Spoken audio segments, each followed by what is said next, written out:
A Souza Produções convida você a se tornar um patrocinador. Semeie no nosso ministério. Com a sua oferta poderemos produzir muito mais vídeos. Este é um ministério independente e, por isso, precisa da sua participação. Inscreva-se no canal e compartilhe os vídeos. Seja um multiplicador desta visão.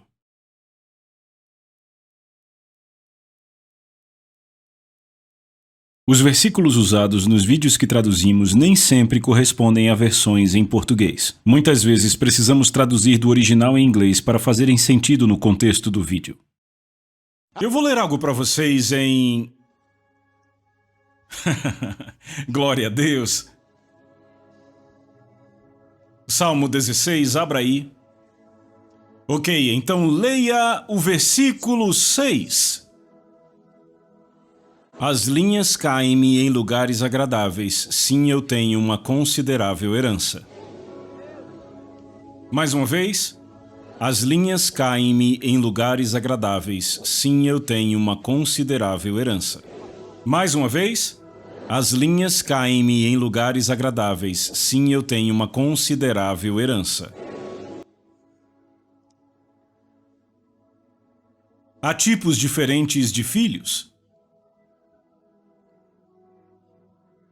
E na mesma família, você pode ter tipos diferentes de filhos. Eu não disse filhos diferentes, certamente haverá filhos diferentes, eu disse tipos. Às vezes, numa família, na mesma família, você tem um filho que acredita que o pai o odeia. Ele simplesmente acredita nisso. Ninguém consegue convencê-lo que o seu pai o ama. Nem mesmo seu pai consegue convencê-lo. Ele simplesmente acredita que o seu pai o odeia. E ele encontra várias coisas às quais dá atenção.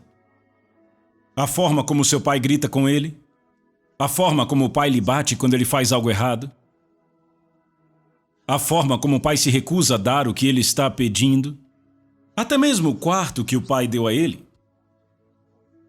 Todas essas coisas ele considera como ódio. E aí você tem outro que acredita, apesar de qualquer coisa, que ele possa passar assim como o outro irmão, que o seu pai o ama. Existem aqueles que creem que a mãe o odeia. Ou uma filha que acredita que a mãe a odeia. Você tem aquele que acredita que o pai o ama, que a mãe o ama. Existem os dois tipos. Como eles chegam a estas conclusões? Pensamentos. Pensamentos. Pensamentos são coisas poderosas. Pensamentos. Os pensamentos, eles se acomodam. De onde os pensamentos vêm? A Bíblia nos mostra que os pensamentos podem vir, número 1, do nosso próprio raciocínio, baseados na informação que nós adquirimos, nossa própria razão, baseada na informação que adquirimos, quer seja do nosso ambiente, de algo que lemos, do que outra pessoa disse, de algo que assistimos, do que quer que seja, informações adquiridas por nós. E então também, Satanás, a Bíblia nos mostra que Satanás pode plantar pensamentos em nossas mentes, porque pensamentos têm uma potência espiritual.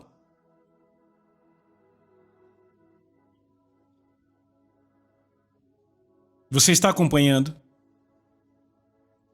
Pensamentos podem ser lançados em sua mente.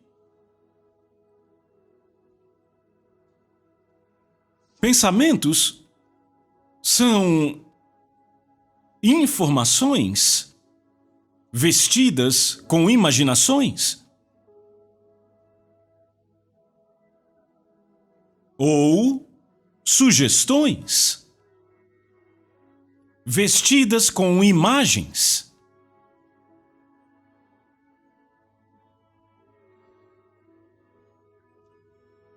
E pensamentos também podem chegar até nós como vozes inaudíveis.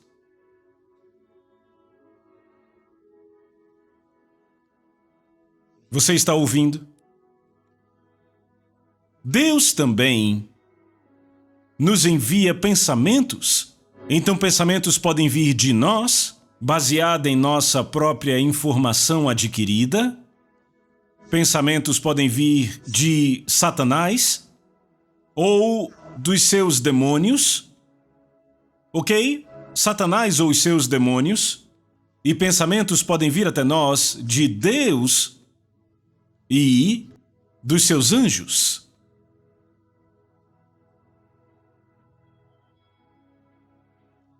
Glória a Deus. Então, sabe, a pessoa humana é um ser espiritual. Você é um espírito. Você não é um corpo. Este corpo que você vê não é você. O seu corpo é a casa na qual você vive. Então, o verdadeiro você não é um corpo. Você é um espírito. Você vive num corpo, é por isso que quando alguém morre, o corpo da pessoa pode estar completo. Tudo pode estar completo no corpo dela. Então, o que aconteceu? O seu espírito, a pessoa verdadeira, saiu. E aí, então, sabe, tem gente que faz perguntas estúpidas por causa da limitação do raciocínio delas. O espírito humano não é o corpo que você vê. Então, às vezes, você tem pessoas que, porque elas estudaram em alguma escola que é apenas para o cérebro, elas acham que tem algum conhecimento e elas dizem, ora, você diz que o espírito humano vive em um corpo. E aí elas tentam esboçar para nós a anatomia do ser humano. E elas conseguem nos mostrar tudo. E aí dizem para nós, ei, vem aqui, me diga onde é que o espírito fica. Veja, esta mente está cheia de conhecimento humano, então não há mais espaço. Sabe, elas vão para o corpo e te mostram tudo sobre o corpo e dizem, tá vendo, não há espaço? Onde é que o espírito fica? Me diga, me diga. E elas ficam meio que te peguei, mas no fundo não entendem nada. Elas se perdem na coisa inteira. A palavra espírito é um sinônimo da palavra vento.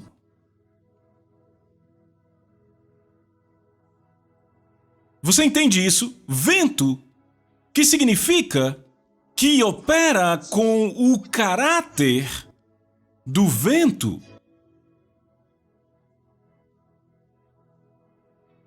Você entende? Agora, o que isso te diz? Imagine quanto espaço há em você, suas narinas, os seus olhos, até mesmo a sua pele. O ar pode entrar em você? De todas as formas. Se o ar consegue entrar em você, o espírito pode entrar em você. Porque este é o caráter do espírito. E você não usa tamanhos físicos para descrever um espírito.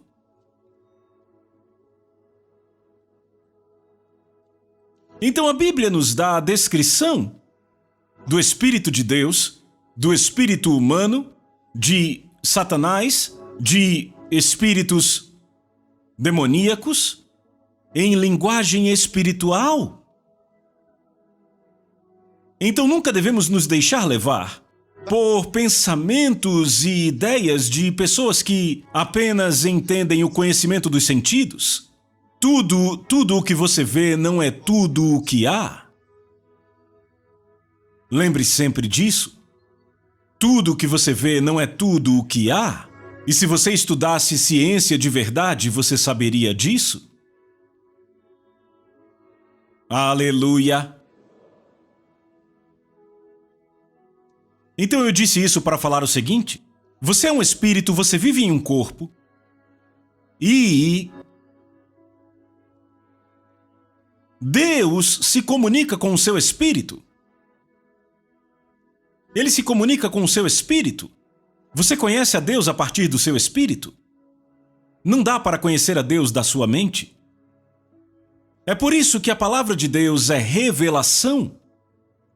A palavra de Deus é revelação, ele revela a si mesmo através da sua palavra, e ele se revela através do seu espírito.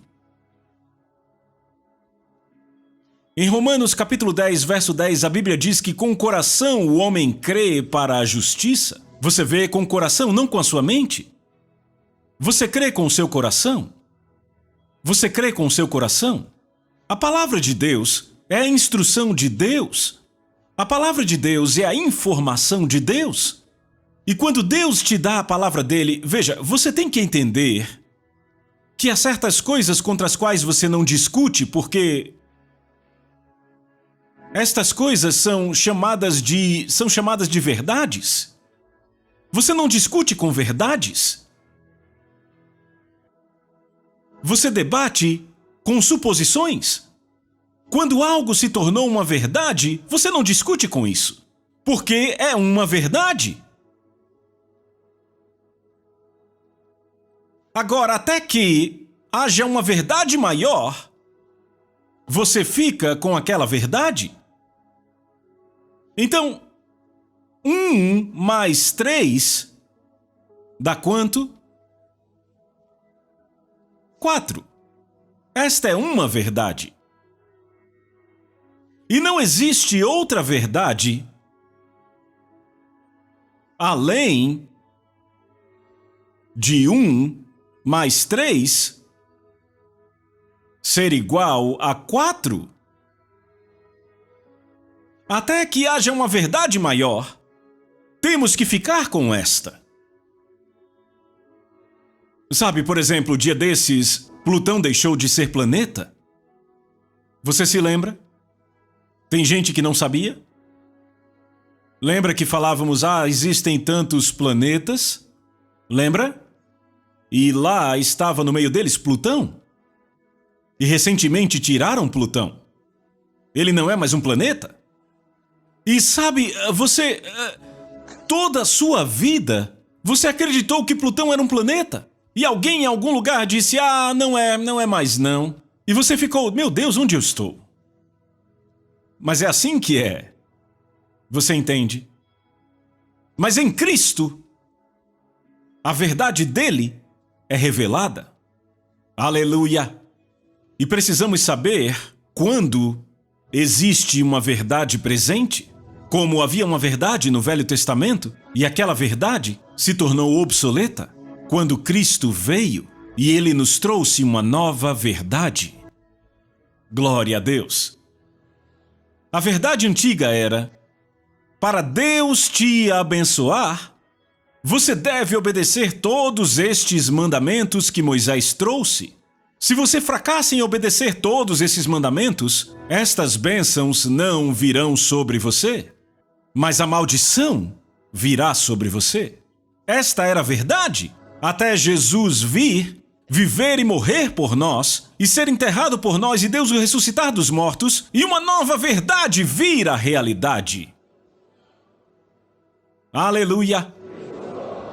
Então há uma nova verdade. E esta nova verdade não diz que Deus vai te abençoar se você obedecer a Deus.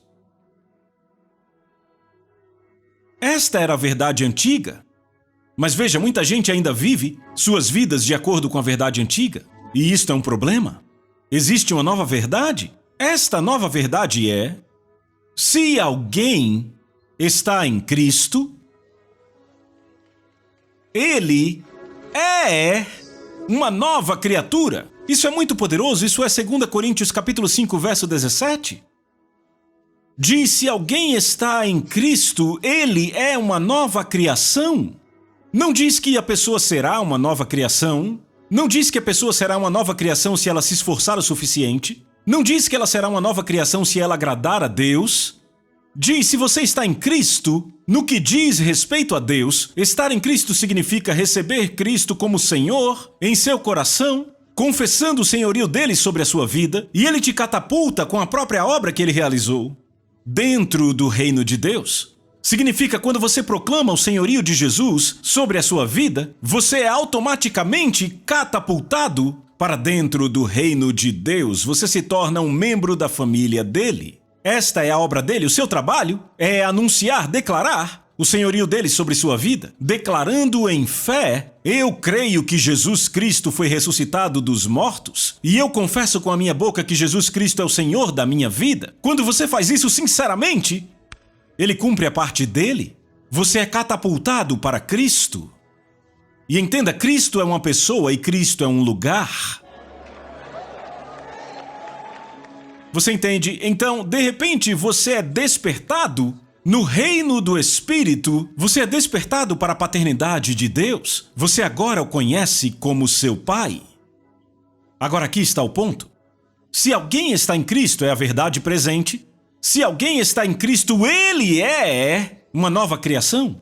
Quer ele se sinta assim ou não, isto não é importante. A questão é: você creu que Deus ressuscitou Jesus dos mortos? Sim, Senhor. Você confessou o senhorio do Senhor Jesus Cristo sobre a sua vida? Sim, Senhor.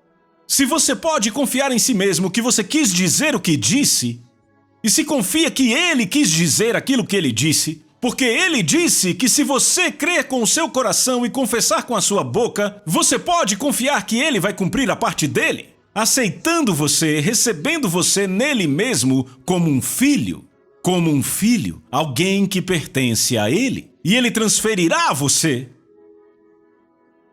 a vida eterna. Então, se você crer que você fez a sua parte e que foi honesto nisso, creia da mesma forma que ele te respondeu e que ele foi honesto nisto, e está feito. Então, a partir deste momento, você pode proclamar ousadamente que é filho, porque se não proclama ousadamente, está dizendo que Deus é mentiroso. Você está dizendo que confia em si mesmo, que proclamou com fé, mas que ele não ouviu você, que ele não cumpriu a parte dele. Ele disse: se você crer que eu ressuscitei Jesus dos mortos, se você crer que ele foi ferido pelas suas transgressões, moído pelas suas iniquidades, você não entende isso? Que ele morreu por você? Se você crer nisso e confessa que ele é o Senhor da sua vida, Deus diz que a vida eterna, a vida e a natureza de Deus serão transferidas automaticamente à sua vida naquele momento, porque ele diz que aquele que crê tem a vida eterna. Não diz terá, tem. O crente tem. O momento em que você crê é o momento que tem. Então, não crer que ele te deu a vida eterna é chamar ele de mentiroso. Você entende? Então você diz: eu confesso ousadamente. Diga isso comigo: eu confesso ousadamente que eu, tendo crido em Jesus Cristo, tenho a vida eterna em meu espírito. Glória a Deus. É isso. Agora, aqui está o ponto. Agora que eu sou um filho de Deus e eu tenho a vida dele, ora, vamos. O que eu mais vou precisar? De nada. Você é assim mesmo. Ora, imagine se é verdade que ele morreu por mim e que ele foi ressuscitado dos mortos por mim. Se isso é verdade, e é verdade, se é verdade que eu recebi a vida e a natureza dele em meu espírito, pela palavra dele que ele profetizou e decretou, se é verdade, por que eu precisaria fazer qualquer coisa para ser abençoado? Não faz sentido, vamos, fale comigo. Não faz sentido. Se eu sou um filho nesta família, então eu sou um herdeiro nesta família. Não porque eu mereça, mas porque eu nasci aqui. Ora, vamos, alguém, você ouviu o que eu disse? A razão pela qual as bênçãos de Deus te pertencem não é porque você está indo muito bem.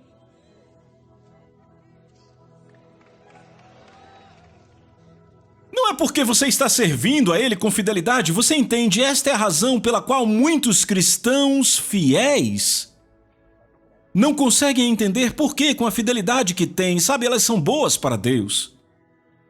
Elas usam roupas compostas nos domingos.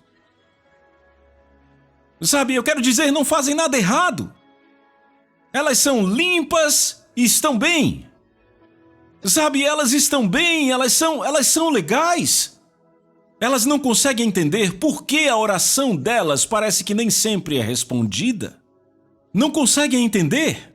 Sabe, teve uma vez eu ouvi uma história de algo que aconteceu em Benin. Muito interessante. Sabe, nós fizemos este encontro em Benin e havia uma senhora que recebeu a cura e subiu à plataforma para testemunhar. E eu estava impondo as mãos sobre as pessoas enquanto ela subiu. E então sobe aquela senhora e eu impus as mãos sobre ela. E ela foi tocada pelo Senhor e eu disse: o Senhor me disse para eu te dar 1 milhão de nairas. E, é claro, ela ficou em choque. Então eu disse: o Senhor disse para eu aumentar para 2 milhões de nairas. Agora ela estava quase desmaiando. Ok, então depois do culto, isso é verdade, eu quero que você preste atenção nessa história. Depois do culto, alguém foi levado por um motorista de táxi que tinha estado no encontro, mas não sabia que a outra pessoa também tinha ido ao encontro. E ele disse: eu vi uma coisa maravilhosa hoje. Ele disse uma coisa impressionante. Eu vou te contar a história. E ele disse: sabia que o pastor Chris estava no encontro hoje na Embaixada de Cristo? E uma mulher subiu na plataforma. Ela nem pediu por nada. E o pastor Chris disse: Deus me disse para dar a essa mulher 1 milhão de nairas, não 2 milhões. E ele disse: eu tenho pedido a Deus só 65 mil.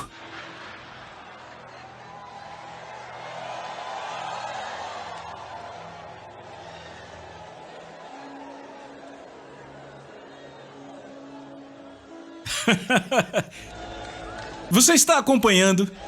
Ele disse: eu tenho pedido apenas 65 mil e ele não me deu ainda. Não pense sobre isso, a mulher não tinha pedido nada e ele vinha pedindo 65 mil e não recebia. E aí ele ficou pensando: ora, não é mais fácil Deus me dar 65 mil do que dar àquela mulher 2 milhões? Glória a Deus. É assim que muita gente pensa. Entende? Elas ficam se perguntando por que o pequeno milagre que elas pedem Deus não dá. E é esse tipo de pessoa que, na mente delas, acham que não são muito levadas a sério como crentes. Como é que pode? Tem gente que recebe tanto milagre. É esse tipo de pessoa que pensa assim, que diz que os milagres são falsos? Porque nós não estamos agindo da forma que elas acham que deveríamos agir? Entende? Então o milagre deve ser falso. Ele deve estar fazendo alguma coisa. Como pode ter tanto dinheiro? Deve estar roubando algo. Eles devem estar mexendo com alguma coisa de drogas, alguma coisa. Devem estar fazendo algo errado. É dinheiro demais. Deve ter algum engano. Então o tempo todo esse pessoal vem para os nossos cultos tentando descobrir qual é o truque. Um barulhinho, eles já olham de lado assim. Você acha que estão ouvindo a mensagem? Não estão. O tempo todo estão procurando onde está o truque. E quando os diáconos trazem os envelopes, elas examinam e examinam e examinam. Sabe, ficam tentando descobrir o que é isso que eles estão fazendo. Glória a Deus, mas eu quero mostrar a vocês essas coisas nas quais cremos, que tornaram as nossas vidas belas. Agora, não deixe ninguém te enganar. Sabe, às vezes as pessoas dizem, estão escrevendo coisas sobre o pastor Chris, ouçam. Tudo isso que eles escrevem, seja bom ou mal, não faz nenhuma diferença. Ei, você está me ouvindo? Quando escrevem algo bom, eu não me importo em ver. Quando escrevem algo ruim, eu não me importo em ver. Sabe por quê? Porque eles não são um fator. Você entende? Não são um fator. Então seja esperto, nem dando ouvidos a eles. Porque sabe, pessoas que estão embaixo querem sempre arrastar outras pessoas para ficar com elas. Enquanto você está com elas, você é amigo. Comece a fazer progresso para ver, se torna um inimigo. Se nós estivéssemos numa pequena igreja, como outro ministro uma vez disse, o pastor Chris estava numa igreja caindo aos pedaços anos atrás, como ele pode dizer que Deus deu dinheiro a ele para fazer o que ele está fazendo? Eu conhecia ele anos atrás, na igreja onde ele começou. Ele queria dizer que eu tinha pego o dinheiro de alguém. Não é o mesmo Deus que estava com ele lá na igrejinha? Por que Deus não deu dinheiro a ele naquela época? Irmão, eu estava crescendo em minha fé esse tempo todo. Será que você não entende?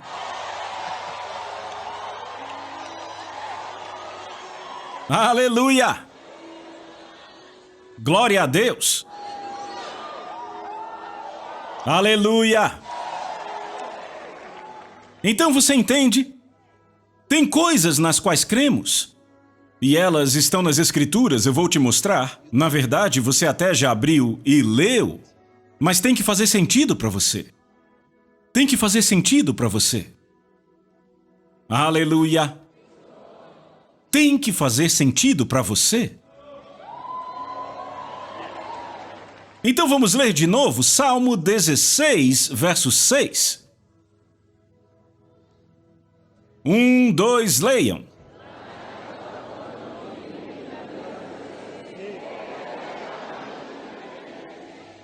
As linhas caem-me em lugares agradáveis. Sim, eu tenho uma considerável herança. Uma considerável herança? Muito bem, agora, sabe, a Bíblia diz para estudarmos, ok?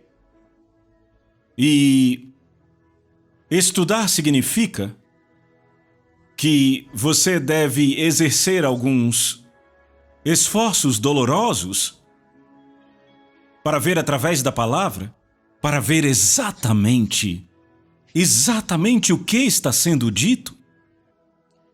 Eu leio várias traduções quando eu estudo, para eu ter todas as nuances, e eu também gosto de estudar o original, de onde as traduções foram feitas, para que eu possa saber por que o tradutor disse o que ele disse, e se ele está certo ou não.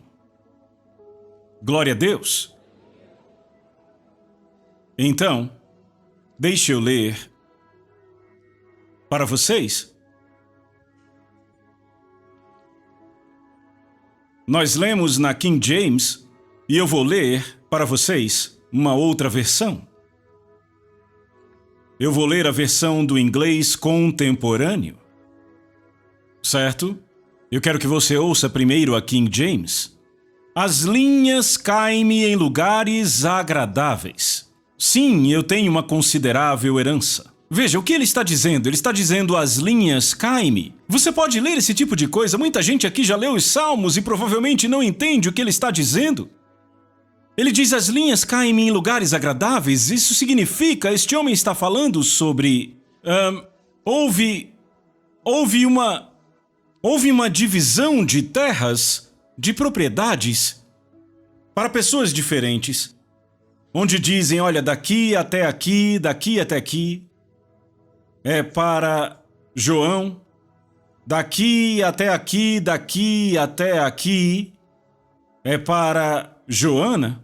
E daqui até aqui é para André. E aí André descobriu que a terra dele, a propriedade dele, tinha um tesouro nela.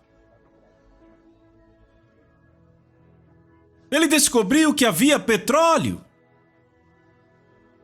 Ele descobriu que havia diamantes.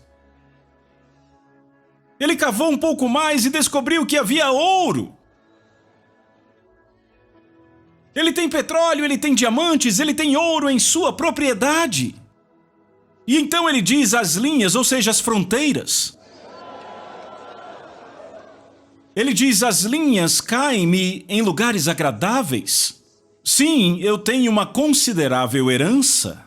Ou seja, eu estou muito bem de herança.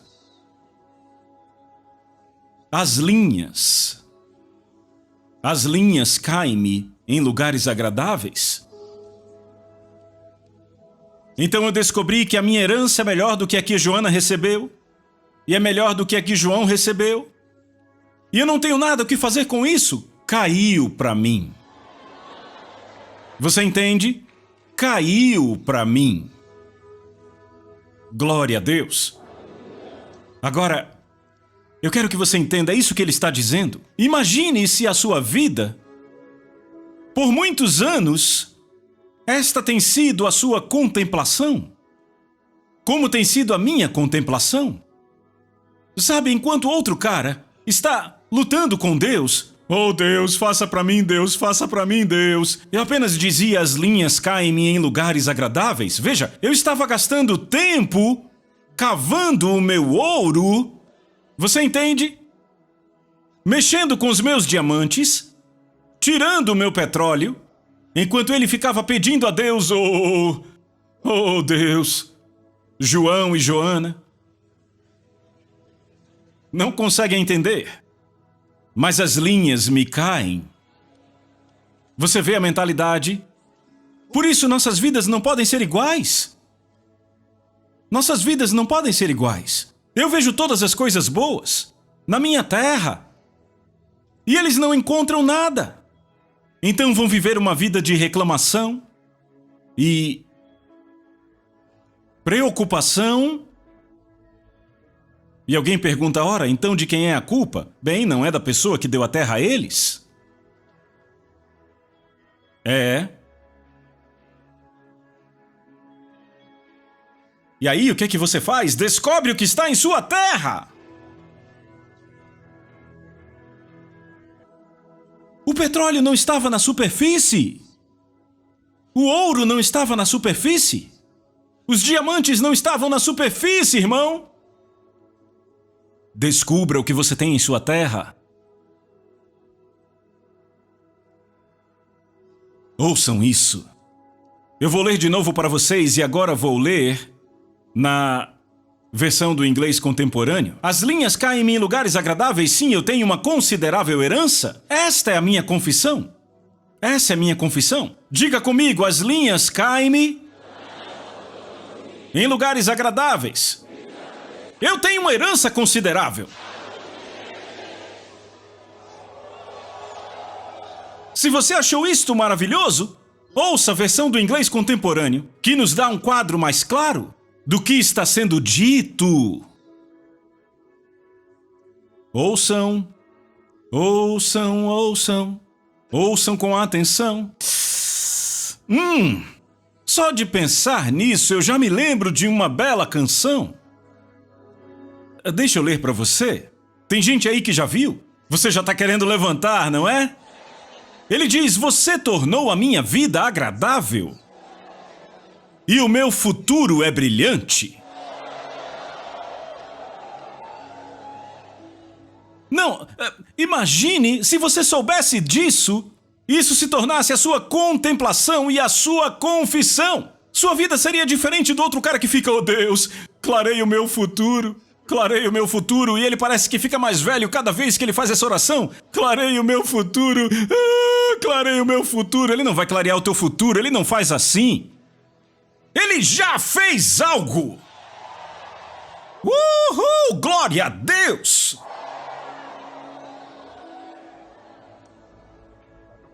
Será que você não vê? Você viu isso? Você torna a minha vida agradável. E o meu futuro é brilhante.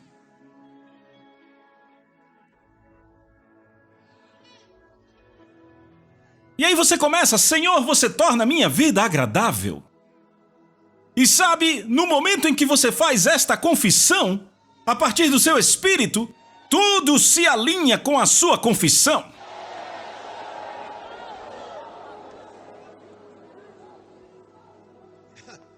Aleluia! Ei! Deixa eu ler um pouco mais para você pegar isso. No versículo 11, diz: Tu me mostrarás o caminho da vida.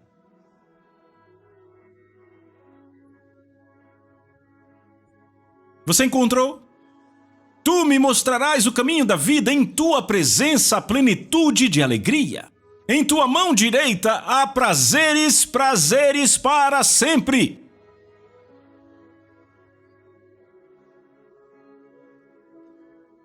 Pergunte a alguém do seu lado, por que a sua vida é tão difícil, irmão?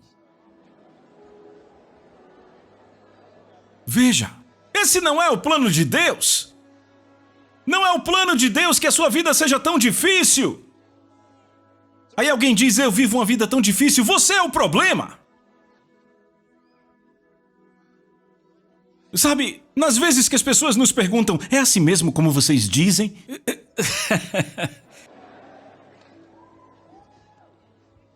Você está ouvindo o quê? Você quer outro livro que te diga algo diferente? Mas é porque não é a mesma Bíblia. Não é a mesma Bíblia. A Bíblia que eu leio diz que os crentes devem sofrer. Não sabem nem citar direito. A Bíblia diz que há sofrimento, que sofremos com Cristo, não é?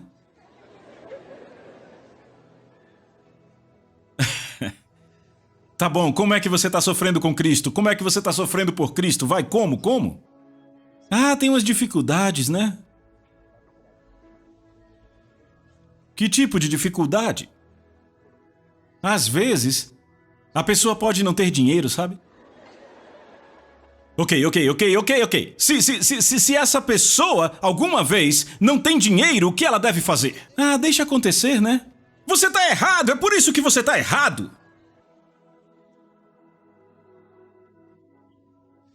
O fato de você não ter esse dinheiro, em um certo momento, não tem nada a ver com o estado do seu espírito.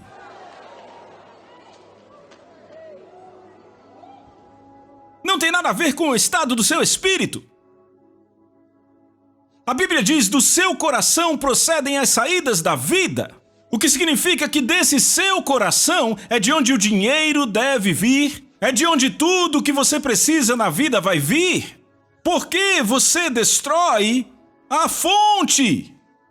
Está em seu espírito. Então recondicione o seu espírito, reprograme o seu espírito para que ele te entregue todas as necessidades da vida supridas que você precisa. Tem gente que diz, Deus não responde. Nossas orações com os nossos desejos, o que a gente quer, ele só supre nossas necessidades. Ok. E aquela parte que diz, tudo aquilo que pedires ao Pai em meu nome, isto eu farei para que o Pai seja glorificado. Se pedirdes alguma coisa em meu nome, qualquer coisa, qualquer? Então ele não responde aos seus desejos, só às necessidades. Você não ora por suas necessidades. Você só pede as coisas que você quer. Você não pede por suas necessidades. Ele já nos disse, não sabeis que meu Pai sabe as coisas que vocês necessitam? Ele disse que as aves do céu, elas não pedem nada. Ele disse, seu Pai as alimenta. Ele disse, vocês valem mais do que muitas aves.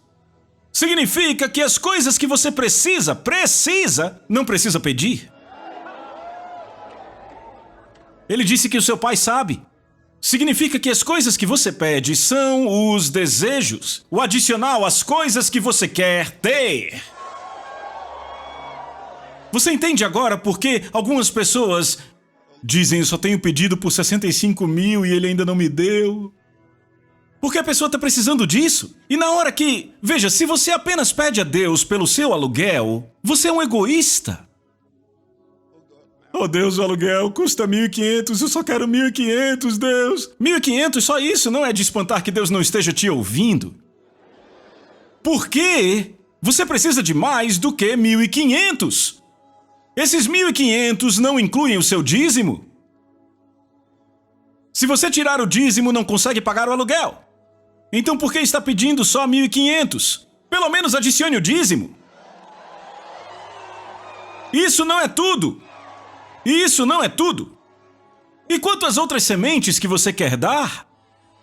E os projetos que você quer financiar? Ouçam, irmãos e irmãs. Cresça o suficiente para fazer as demandas corretas ao nosso Pai Celestial, que é rico o suficiente para suprir. Seja ousado. Você acha que é um tipo de humildade quando você diz: ah, Deus, eu nem vou pedir muito. Deus, eu só quero o dinheiro do ônibus para ir para o trabalho. Deus está dizendo: você só pensa em você mesmo? Você só pensa em si mesmo? Que tal se tornar grande o suficiente para ajudar as pessoas na sua área? Que tal isto? Que tal isto? Deus quer que os seus sonhos sejam grandes o suficiente para que ele faça parte do sonho. Se o seu sonho for pequeno, Deus não pode ser parte dele. Deus não gosta de sonhos pequenos. Ele não gosta de fazer parte de sonhos pequenos. Ah, agora você está entendendo. Sonhe grande o suficiente para que Deus faça parte disso. Há tipos diferentes de empresários. Se você vai a um banco e você diz que precisa de uma certa quantia de dinheiro, eles vão te passar para alguém. Se você pede 2.000, eles dizem: vai para aquela mesinha ali, ó. E dizem: qual é o objetivo? Ah, nada, eu só quero esse dinheirinho mesmo. Tá bom, então fica aí, tá? Se você chega e diz: eu quero 5 bilhões, eles perguntam: o que você faz? Ei, o que você faz? Na hora que você diz o que faz e o que quer fazer com 5 bilhões, eles vão entender: esse cara sabe o que quer. Eles vão dizer: ah, espere um minuto aqui então, por favor. Vão chamar alguém, um funcionário de cargo mais alto para te ver. E aí, quando ele chega, ele vai dizer: ah, por favor, entre aqui. Eles nem falam com você de portas abertas. Você entende agora? Então, se você quer que as suas demandas sejam atendidas a partir da sala do trono, elas devem chamar a atenção de quem está na sala do trono. Você entendeu? Bem, alguém grite aleluia! Oh, meu Deus! Aleluia! Aumente o seu sonho! Oh, glória a Deus!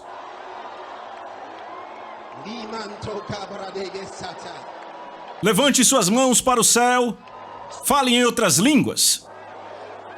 Ore no Espírito Santo. A Soso Produções convida você a se tornar um patrocinador. Semeie no nosso ministério. Com a sua oferta poderemos produzir muito mais vídeos. Este é um ministério independente e, por isso, precisa da sua participação. Inscreva-se no canal e compartilhe os vídeos. Seja um multiplicador desta visão.